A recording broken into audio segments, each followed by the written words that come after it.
భారత్లో ఓటర్ల సంఖ్యను పెంచడానికి అమెరికా ప్రభుత్వం అందజేసే $21 మిలియన్ ఇక నుంచి నిలిపివేస్తున్నట్టు ట్రంప్ యంత్రాంగంలో కీలక పాత్ర పోషిస్తున్నటువంటి మస్క్ నేతృత్వంలోని డోస్ విభాగం ఇటీవల ప్రకటించిన విషయం తెలిసిందే. ఈ అంశం ప్రస్తుతం రాజకీయ వర్గాల్లో చర్చనీయాంశంగా మారింది. నిధుల నిలిపివేతపై అమెరికా అధ్యక్షుడు డొనాల్డ్ ట్రంప్ తాజాగా మరోసారి స్పందించారు. ఈ మేరకు గత బైడెన్ ప్రభుత్వంపై తీవ్ర స్థాయిలో విమర్శలు చేశారు. భారత్లో ఓటింగ్ శాతాన్ని పెంచేందుకు ఉద్దేశించిన $21 మిలియన్ నిధులతో అక్కడున్న మరెవరి గెలుపు కోసం బైడెన్ పనిచేశారని ఆయన ఆరోపించారు. బుధవారం రాత్రి మిమాయిలో నిర్వహించిన FII ప్రియారిటీ సదస్సులో ట్రంప్ పాల్గొన్నారు. ఈ సందర్భంగా మాట్లాడుతూ నిధుల అంశాన్ని ప్రస్తావించారు. భారత్లో ఓటింగ్ శాతం కోసం మనమెందుకు $21 మిలియన్ ఖర్చు చేయాలని ప్రశ్నించారు. ఆ దేశం భారత్ను ఉద్దేశించి మరెవరినో గెలిపించేందుకు వారు బైడెన్ ప్రభుత్వాన్ని ఉద్దేశిస్తూ ప్రయత్నించినట్లు అర్థమవుతుందని వ్యాఖ్యానించారు. ఈ విషయాన్ని భారత ప్రభుత్వానికి తప్పనిసరిగా తెలియజేయాలన్నారు.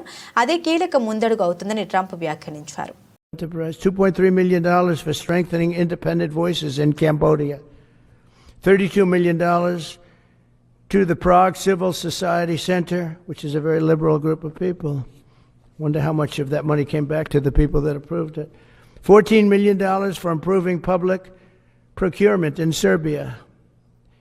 $486 million to the Consortium for Elections and Political Process Strengthening, including $22 million for inclusive and participatory political process in Moldova, and $21 million for voter turnout in India.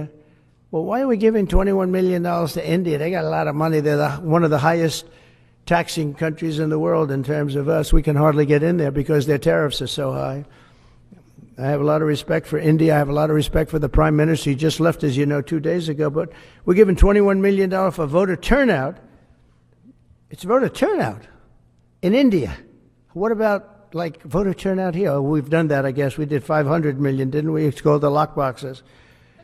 $20 million for fiscal federalism in Nepal. Listen to these numbers. This is all fraud.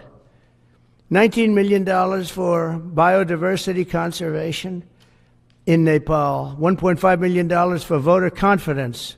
We want to give them confidence in Liberia. $14 million for social cohesion in Mali. $2.5 million for inclusive democracies in South Africa. $47 million for improving learning outcomes in Asia. Asia's doing very well.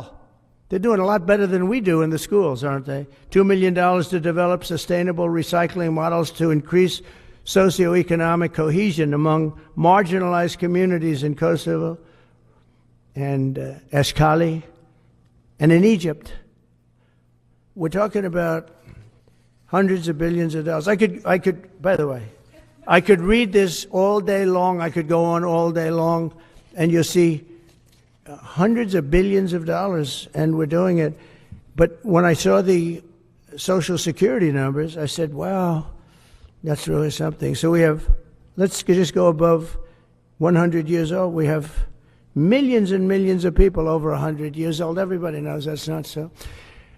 We have a very corrupt country, and it's a sad thing to say, but we're figuring it out. Now, the good thing about Social Security and what I read is if you take all of those numbers off, because they're obviously fraudulent or incompetent, but if you take all of those millions of people off Social Security, all of a sudden we have a very powerful Social Security with people that are 80 and 70 and 90, but not 200 years old.